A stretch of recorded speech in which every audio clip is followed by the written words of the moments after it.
ο πρόγο, λες κατόδο. Λόγος, γίνεται κακά από το ζώο. Και με νεγράκες, τυρογαριδάκες. G-sticks, με κουλούρι το ρουφό καβλούρι. Ρουφιχτούρι, γίνονται όλοι κακά από το ζώο.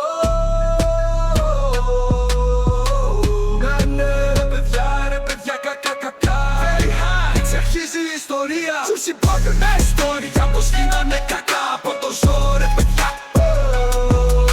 Ο νεγράκης, την παράκης έκανε συν. Για το ζώο όμως το ζώο πήγε για τσις. Αλλά δεν ήξερε να κάνει τσις.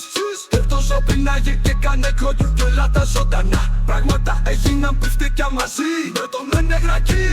Αυτό ήταν το τέλος του very high juices.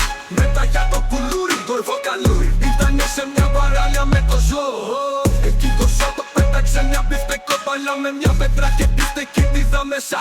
Τότε το κουλούρι λιποθύμησε και το ζώο το έκανε τρακ κάπου κρυφά και το έκανε κακά. Και στο τέλος τα καλύτερα κακά. Ζώο ήταν με γκρόγκο, ναι ρε παιδα. Τούκι, Juicy Burger. Ο Γκρόγκο ήταν σε ένα μέρος για τσις με το ζώο. Ναι και το ζώο το κόλλησε μπιφτέκι τη δαβή Ultra Mega Max. Ναι και έγινε κακά. Το ζώο κάνει force out.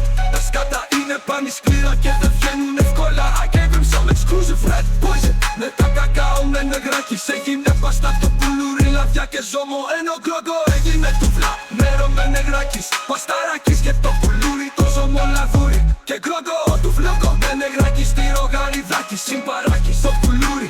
Ο Γκρόγκο σκατόγκο